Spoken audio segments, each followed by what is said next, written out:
తెలంగాణలో బీజేపీ భవిష్యత్ ఏంటి? కాంగ్రెస్ ఫుల్ జోష్లో ఉంది. చేతి దెబ్బకు కారు షెడ్డుకే పరిమితమవుతోంది. ఎప్పుడు బయటకొస్తుందో అర్థం కాని పరిస్థితి. 9 ఏళ్లు ఏలిన బీఆర్ఎస్ ఖాళీ అవుతోంది. తెలంగాణలో అధికారంలోకి రావాలని టార్గెట్ పెట్టుకున్న కమలనాథుల సంగతేంటి? వ్యూహం ఉందా? మాటలకే పరిమితమవుతారా? తెలంగాణలో రాజకీయ పరిణామాలు స్పీడ్గా మారుతున్నాయి. కాంగ్రెస్ ఆపరేషన్ ఆకర్ష్ స్పీడ్ని పెంచి దూకుడు మీదుంది.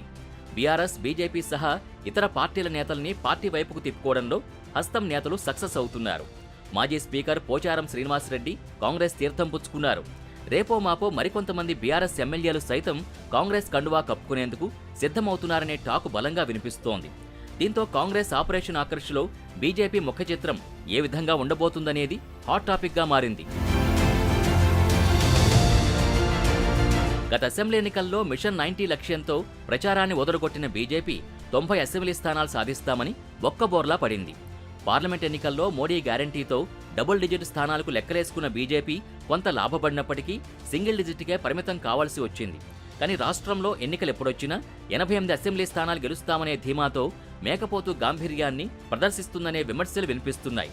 2028 ఎన్నికలే టార్గెట్గా ప్రణాళికల్ని అందుకోవాలంటే రాష్ట్రంలో ప్రత్యామ్నాయ శక్తిగా బీజేపీ నిలబడాలని, అందుకుగాను బీఆర్ఎస్ స్థానాన్ని భర్తీ చేసే ప్లాన్లో బీజేపీ నేతలు తలమునకలవుతున్నారు.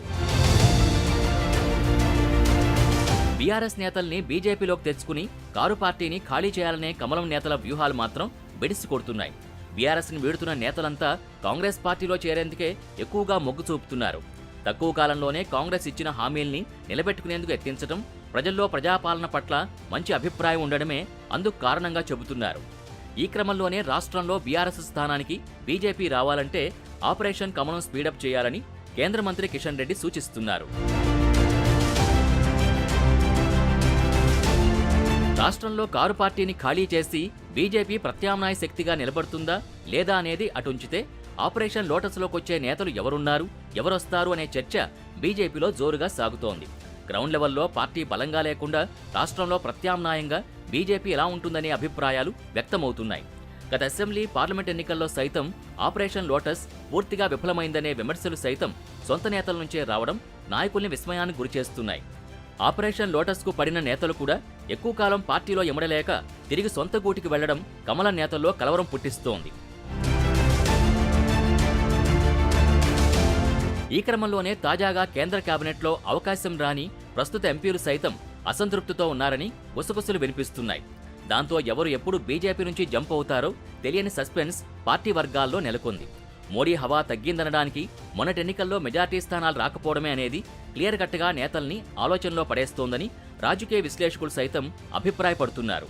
దిద్దుబాటు చర్యలు తీసుకోకపోతే బీజేపీ రాష్ట్రంలో ప్రత్యామ్నాయం మాట పక్కన పెడితే ఉన్న క్యాడర్ను కూడా కోల్పోయి జీరోకు పడిపోయే అవకాశం ఉందని టాక్ వినిపిస్తోంది. రాష్ట్రంలో ప్రత్యామ్నాయ శక్తిగా నిలవాలని ఉవ్విళ్లూరుతున్న బీజేపీ నేతలకు ప్రస్తుత పరిస్థితులు మాత్రం 50-50గా ఉన్నాయి. స్థానాల విషయంలో లక్ష్యం నెరవేరకపోయినా బీఆర్ఎస్ స్థానంలోకి మాత్రం వచ్చే అవకాశాలు కనపడుతున్నాయి.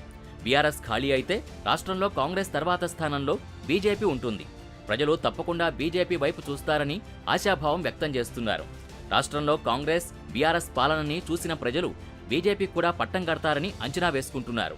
ఆ నమ్మకంతోనే ఎన్నికలు ఎప్పుడొచ్చినా 88 స్థానాలు గెలుస్తామనే ధీమాతో బీజేపీ నేతలున్నారని చర్చ జరుగుతోంది. ఇక మూడోసారి కేంద్రంలో అధికారంలోకి వచ్చిన మోడీ సర్కార్ విచారణ సంస్థలే ప్రధాన అస్త్రాలుగా తెలంగాణలో ఆకర్ష్ కమలం స్పీడ్ పెంచాలనే ప్లాన్లో ఉందనే టాక్ వినిపిస్తోంది. మొత్తంగా రాష్ట్రంలో ప్రత్యామ్నాయ శక్తిగా నిలబడతాం, ఎన్నికలు ఎప్పుడొచ్చినా 88 స్థానాలతో అధికారాన్ని చేపడతామని కలలు కంటున్న బీజేపీ ఆశలు నెరవేరతాయా లేదా అనేది చూడాలి.